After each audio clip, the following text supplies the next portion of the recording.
Esse aqui é um velho amigo meu, Almir Pazianotto Pinto, 86 anos, advogado, nascido como é que chama a tua cidade lá? É o Almir Caipira, hein? Capi- Capivari. Capivari.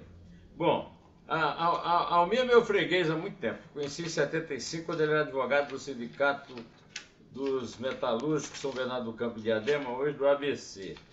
Quando eu comecei essa série, no meu blog, então, na época do Estadão, que saíram em 2 volumes, umas 70 entrevistas na Almedina, a segunda entrevista foi dada por Almir Pazianotto em 19 de abril de 2018. E ele dizia, ele vaticinou a perda de força dos sindicatos. Isso já vinha acontecendo, não é, doutor Almir? Isso já vinha acontecendo, mas tem se agravado cada vez mais, os sindicatos perdendo força, não é isso? Sim, Nilman, é uma explicação para isso. Qual é? Explicação óbvia.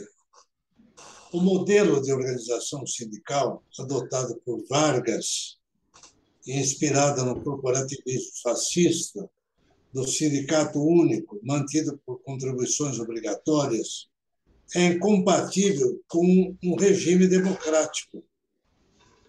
Esse movimento sindical sobreviveu à Constituição de 46, a de 67, mas ficou difícil sobreviver à Constituição de 88. O que aconteceu no interior do movimento sindical? A pulverização das entidades. O Brasil deve ser recordista mundial em número de sindicatos profissionais e patronais. Ora, a divisão enfraquece. A extrema divisão debilita muito. Os países de sindicalismo forte são países onde há uma liberdade e autonomia de organização e a unidade resulta, não é, da convicção dos próprios trabalhadores de que eles precisam ser unidos. Onde o legislador estimula a divisão, nós não podemos ter um sindicalismo forte. Então, essa decadência, não é, se acentuou nos últimos anos. E a reforma trabalhista atirou a última pá de cal, porque transformou a contribuição compulsória de associados e da maioria não associada em contribuição voluntária. O legislador imaginou que o operário sairia lá do Jaçanã ou de São Miguel Paulista para vir pagar mensalidade no sindicato no centro da cidade. Ele não vem, não é? O sindicato era mantido com a dedução em folha da contribuição compulsória e da dedução em folha da mensalidade. Hoje, há uma minoria sindicalizada. Os sindicatos fortes são os sindicatos estatais e sociedades de economia mista. As empresas privadas, propriamente ditas, não é? O associativismo é muito baixo, porque o trabalhador hoje acredita que a sua ascensão econômica e social resulta do seu esforço. Nós ainda vemos movimentos grevistas grandes, como estamos assistindo na França, mas o objetivo não é o reajuste salarial propriamente dito. O reajuste o objetivo é uma mudança de política do governo. Os trabalhadores e servidores públicos foram às ruas em Paris e nas grandes cidades para manifestar sua oposição ao governo Macron. Isso não tem nada a ver com a campanha salarial por um aumento de 10%. Doutor Almir, me diga uma coisa, o senhor também participou aqui do Neumann Entrevista em janeiro de 2021 e mais recentemente em abril de 2022. Em janeiro de 2021, o senhor defendeu o Prêmio Nobel para duas instituições brasileiras, o Instituto Butantan e a Fiocruz. Exatamente. O senhor continua defendendo a vacina, ou seja, o senhor é contra o negacionismo e continua defendendo esses seus candidatos ao Nobel. Pois é uma pena que o Brasil nunca emplacou esse prêmio internacional tão prestigiado. Já tivemos candidatos. Dessa última premiação participou o Alisson Paulinelli, que foi um excelente da agricultura. Mas o Brasil nunca emplacou. E eu acredito que o trabalho desenvolvido pelo Butantan e pela Fiocruz no combate à pandemia foi relevantíssimo. Merece um reconhecimento internacional. Eu não sei se conseguem sequer um reconhecimento nacional, porque o brasileiro é muito ingrato e muito esquecido. Mas nós não podemos deixar, né, de reconhecer que no auge da pandemia, sem vacina, o mundo não tinha vacina, não tinha descoberto a vacina, havia apenas a vacina chinesa, contra a qual havia uma série de restrições, não é? O Butantan e a Fiocruz se empenharam diuturnamente, desenvolveram até uma campanha educativa, no sentido de que a população aceitasse ser vacinada. Doutor Almir, agora, em abril, 2 de abril deste ano, o senhor constatou essa famosa polarização Lula e Bolsonaro, e essa polarização está dividindo o país, como o senhor previu na entrevista aqui no Neumann Entrevista. Lembra da entrevista? Neumann, vamos encarar a nossa realidade político-partidária. O Brasil já não tem partidos políticos fortes. Eu creio que o único partido forte hoje no Brasil é o PT. Posso estar enganado, mas o PSDB desapareceu. O MDB, da minha época de deputado, de ministro do Trabalho, secretário do Trabalho, Montoro, também desapareceu. O Partidão comemorou 100 anos em março de 2022 e não se falou no assunto. O velho Partidão, fundado por 7 pessoas... Partido Comunista Brasileiro. Maio de 1922, fundado por alfaiates e barbeiros e jornalistas, e que teve uma trajetória acidentada, participou das lutas pela democracia, não posso deixar de reconhecer, desapareceu o antigo Partido Comunista do Brasil e depois Partido Comunista Brasileiro. O que resta do Partido Socialista? A velha UDN não deixou herdeiros, nem o PSD. Então, nós só poderíamos caminhar para uma polarização porque não havia uma terceira força partidária. O Bolsonaro, forte politicamente por ser presidente da República, mas passou por 5 ou 6 partidos. E o PT, forte porque vive, não é, dessa imagem do Lula, depende muito, não é, dessa imagem do Lula. Eu acredito que o Lula é candidato porque o PT não tinha outro. Doutor Almir, aí veio o Bolsonaro e apareceu como anti-Lula, então nós temos Lula e o anti-Lula. Lula, o PT e o anti-PT. O senhor está lançando agora um livro, Mensagem ao Jovem Advogado, pela editora Anjo.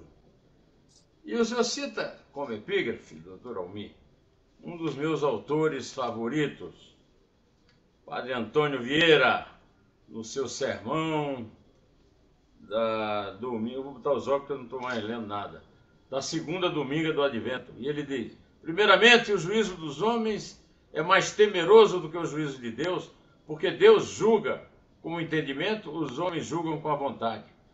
Quando entre o entendimento de Deus e a vontade dos homens não houvera aquela infinita distância, bastava só a indiferença que há entre vontade e entendimento para ser grande a desigualdade desse juízo. Quem julga com entendimento pode julgar bem e pode julgar mal. Quem julga com a vontade nunca pode julgar bem. Por que é que você escolheu essa epígrafe tão inspirada, doutor Almir? Eu escolhi porque eu me formei advogado em 1960, advoguei muitos anos, toda a minha vida, não estou na área do trabalho e em contato permanente com o judiciário. Essa última frase, Nilman, essa última frase é de uma atualidade fantástica. Esse último, quem julga com entendimento pode julgar bem e pode julgar mal. Ou seja, quem julga fundado na razão, na análise do texto legal, da jurisprudência, quem julga de boa fé. Agora, quem julga com a vontade é um julgamento autoritário, é um julgamento pessoal, fruto apenas da sua convicção e que ignora a realidade da lei, da jurisprudência e dos autos. Então, nunca pode julgar bem. Eu hoje observo ministros do Supremo julgando mais com a vontade do que com o entendimento. E é isso que o senhor atribui o excesso de censura que está sendo produzida na mesa do presidente do Tribunal Superior Eleitoral, que é um ministro do Supremo, Alexandre de Moraes, professor da Faculdade de Direito da USP, grande espaço da democracia. Censura mais recente contra a Rádio Jovem Pan, proibindo a Rádio Jovem Pan de citar dados da biografia do candidato Lula, as condenações por corrupção, por exemplo, né? Ao mesmo tempo, a censura a Lula por ter por ter citado um vídeo em que o presidente Bolsonaro, seu adversário, disse que pintou um clima entre ele e uma menina venezuelana, pobre, desassistida, de 14 anos. Censura ao site Antagonista. Eu, por exemplo, agora estreiei no Antagonista domingo, estou escrevendo um artigo aos domingos no Antagonista. Esses verdadeiros impactos de censura partindo de um tribunal produz no senhor, como advogado militante, até hoje, há tanto tempo e até hoje, que tipo de sensação, doutor Almir Pazianotto Pinto, capivariano? A censura é uma violação direta, frontal, agressiva, que pode ser fatal à Constituição. Porque, quando se fala homem público, é porque ele deixou, abdicou das suas prerrogativas como personalidade privada, para se expor ao julgamento público. Por isso, ele é um homem público, não é? Quem se lança à vida pública deve estar exposto ao julgamento público. Não há nada mais odioso do que a censura à imprensa. Ora, quem se sentir ofendido, recorra, não é, ao judiciário. Existe a figura da calúnia, existe a figura da difamação, existe a figura da injúria. Eu nunca vi, nunca. Eu comecei a acompanhar, levado pelo meu pai, acompanhar uma campanha política em 1945, quando o brigadeiro Eduardo Gomes, pela UDN, fez oposição ao general Eurico Gaspar Dutra pelo PSD. E nós, em nossa casa, meu pai era udenista. E nós envelopávamos cédulas para distribuir em Capivari. Então, eu acompanho isso e nunca deu certo censura. Agora, hoje, eu vejo num debate de televisão uma pessoa chamar a outra face a face, de ladrão, de corrupto, e não vejo reação. Ora, que mal há em a Jovem Pan publicar a folha corrida do candidato Luiz Inácio Lula da Silva, sendo ele homem público. Que mal há? Então, deve poder publicar. Claro que não só deve, como é obrigação da imprensa esclarecer o eleitorado a respeito dos candidatos em quem vai votar. Eu tenho aqui, Nilman, no escritório, que você já visitou e gostaria que você voltasse com bastante tempo, eu tenho um arquivo de recortes, eu tenho as revistas arquivadas, onde o Fernando Henrique chama o Lula de ladrão. Em 2017. Isso foi muito comum na imprensa. Os presidentes todos da Petrobras foram chamados de ladrões. O professor doutor Almir, eu gostaria de lembrar ao senhor que, por exemplo, essa censura, que a PAN, que é uma censura infame como qualquer censura, também foi aplicada contra o Lula, quando o Lula foi proibido de dizer que o Bolsonaro tinha dito, num vídeo que o Bolsonaro distribuiu, que as meninas venezuelanas, pintou um clima, que as meninas venezuelanas estavam fazendo programa. Agora, isso não impediu que houvesse uma grande divulgação. Eu vi uma entrevista do Lula no site Flow, que teve 1 milhão de visualizações na hora. Então, de que adianta a censura se ela é ominosa, mas também completamente inócua, porque a liberdade já está operando na eleição do Brasil e torna isso absolutamente inútil. O senhor concorda comigo ou o senhor discorda? O que não tira a natureza ominosa da censura do ministro Alexandre de Moraes. Neumann, voltemos ao santo jesuíta, o padre Antônio Vieira. As decisões são pela vontade, não são pelo entendimento. Como cada ministro do STJ, ou do Tribunal Superior Eleitoral, ou do STF, tem o seu entendimento próprio, ao arrepio daquilo que determina a Constituição e a lei, um censura o Lula, outro censura o Bolsonaro, e nós voltamos ao auge do regime militar, quando o Estado de São Paulo e o Jornal da Tarde passaram a publicar receitas ou trechos dos Lusíadas nos espaços censurados. E você se lembra disso. Então, a regra, a Constituição diz lá no artigo 5º que todos são iguais perante a lei, homens públicos e pessoas do círculo privado, são todos iguais. Não pode haver tratamento discricionário. Olha, como fulano é o meu candidato, ou é a pessoa de quem eu gosto, ou é com quem eu simpatizo, ou foi a pessoa que me nomeou, para ele o tratamento é esse. Em relação ao outro que não me nomeou, de quem eu não gosto por algum motivo, ou não pertence às hostes partidárias, ou não participa das minhas ideias, o tratamento possa ser outro. Um Doutor país Almir, que vive, doutor... deixa eu terminar, um país termine, por favor.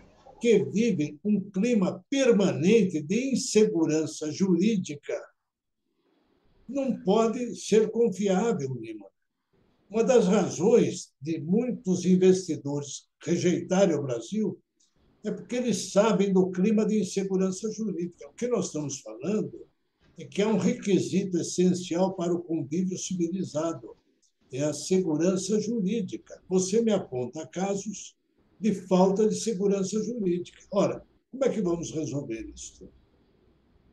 É pela força? Não, é pela Constituição. O ministro Alexandre de Moraes deve cumprir a Constituição. Ele talvez não tenha lido a parte que fala da proibição da censura.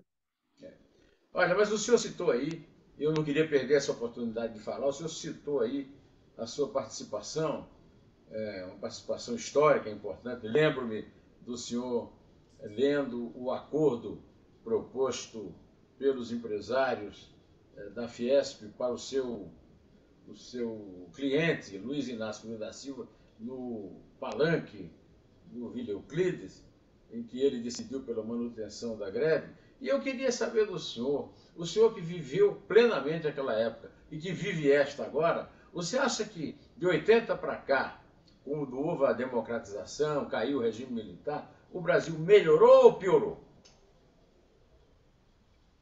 A decadência é dramática. Eu vou citar a você um leigo. O treinador de futebol, Levir Coupe, voltava do Japão e foi entrevistado. Um grande treinador, um grande técnico, foi entrevistado e perguntaram a ele como é que é o negócio no Japão, como é que as coisas funcionam e tal, e que, comparando com o Brasil, o senhor acha que o Brasil evoluiu? O Levir Coupe respondeu assim: a única coisa que evoluiu no Brasil foi o atraso. Muito Então, boa você frase. o atraso. Então, você vê que frase impactante.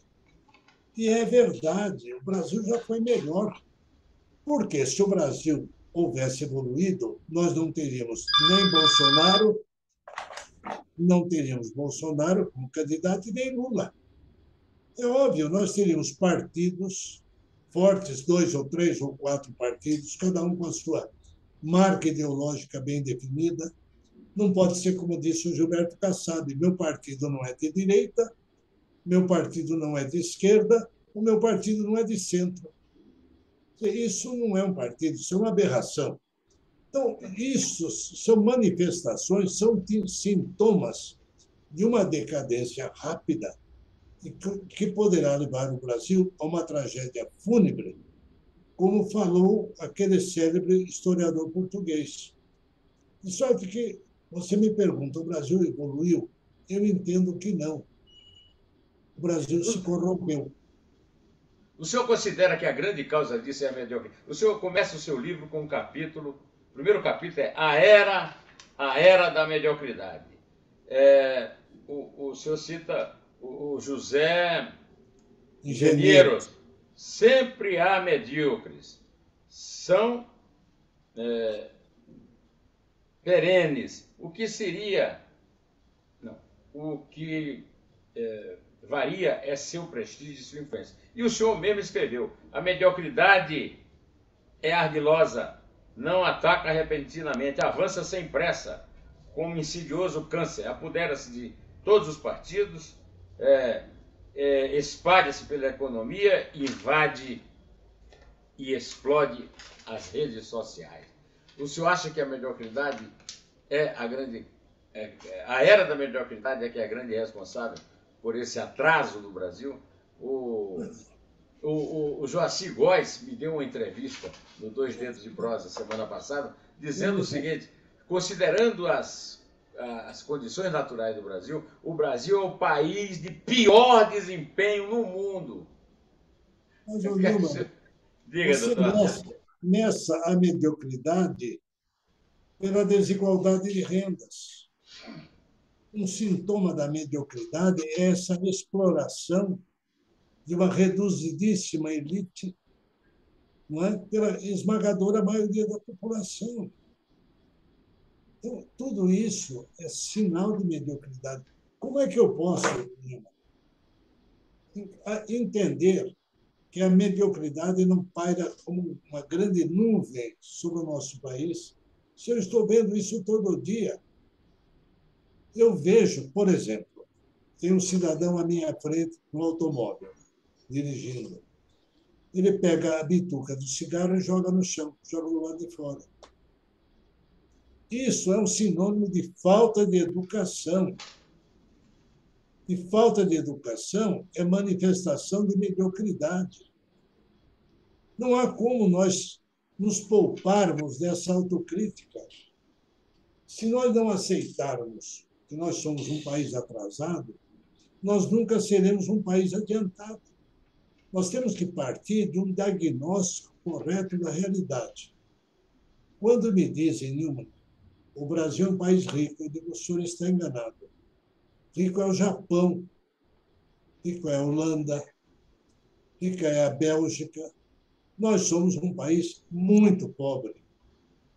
Temos recursos minerais, florestais, temos tudo isso, que nós vamos dilapidando. Essa história do Pantanal, essa história da Amazônia. Como é que o cidadão chega impunemente lá e devasta a floresta tão fundamental para nós e para a humanidade e continua impune? E às vezes é eleito governador do estado, deputado federal, senador. Esses destruidores, né, do meio ambiente estão representados na Câmara Federal, na Câmara do Senado. Ou não é verdade? Na presidência da República. Então é isso aí. Compreende? Agora, se nós quisermos nos iludir, nós tomamos o baile, a festa do carnaval, os reis dos cordões, das escolas de samba, como realeza verdadeira. Não é, isso é tudo fantasia. Doutor Você Almir, quer. nós. Neumann, por favor, pensa no seguinte: vamos juntos ao centro da cidade. Vamos juntos, tomamos um ônibus ou um táxi, vamos ao centro da cidade e vamos presenciar uma das tragédias mais hediondas da nossa história. Famílias abandonadas, milhares de famílias. Nós temos o Estatuto da Criança e do Adolescente, nós temos a Constituição que fala sobre os direitos da criança, os direitos do idoso. Se nós vamos à Praça da Sé, nas imediações da Catedral, do Tribunal de Justiça, o que você vai encontrar? Ou eu estou delirando? Que é uma manifestação de barbárie maior do que essa, das crianças abandonadas no centro da cidade, crianças de tenra idade, dormindo ao relento, sem comida. E aí eu posso dizer que nós evoluímos.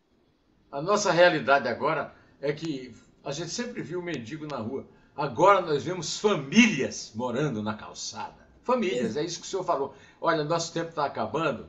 Eu queria muito deixar registrado que essa foi uma grande entrevista. O professor Almir é um sábio, o doutor Almir é um sábio. Esse livro dele eu quero recomendar muito, não apenas aos jovens advogados, mas aos seus clientes também. E eu quero pedir desculpa, porque o nosso tempo parece que começou agora, o programa de tão bom que ele está, mas infelizmente o nosso tempo acabou e eu vou ser obrigado a parar para que não, de repente não me parem. Doutor Almir, é uma honra tê-lo como amigo e tê-lo, sobretudo, como mestre das minhas entrevistas, desde os tempos do blog do Neumann no Estado. Desde os tempos do Sindicato dos Metalúrgicos, eu conheci o Dr. Almir em 1975, no Sindicato dos Metalúrgicos de São Bernardo. E Deus me deu a dádiva de ser comensal da mesa dele. É um bom consumidor de vinhos e de comida com a dona Neide. A Isabel e eu temos o privilégio de ter essa companhia conosco e queremos dizer ao Dr. Almir que breve ele será convidado de novo, conforme comprova o fato de essa ser mais uma entrevista do Neumann Entrevista com Almir Fazianotto Pinto, e que vinha já desde o meu livro Neumann Entrevista, quando ele abriu minha série, praticamente, no site do Estadão. Obrigado, doutor Almir. Obrigado, um abraço grande. Um abraço, recomendações a Isabel e ao Arthur. E vamos nos ver proximamente. Vamos caminhar pelo centro. Grande abraço. A Isabel adora o centro é bonito, mas a chaga social, demonstração da mediocridade do atraso do Brasil, está fotografada nas calçadas no nosso belo centro da maior cidade do país. Doutor Almir tem toda a razão. Um convite ao passeio no centro para se encontrar com o Brasil real, não o Brasil dos debates de televisão em que os candidatos falam a verdade, só falam a verdade. Sobre o outro, sobre o adversário, não sobre eles. Estou certo ou estou errado, Tommy? Certíssimo, certíssimo. Muito obrigado. Um grande abraço. Grande abraço, Almir Fazianotto Pinto.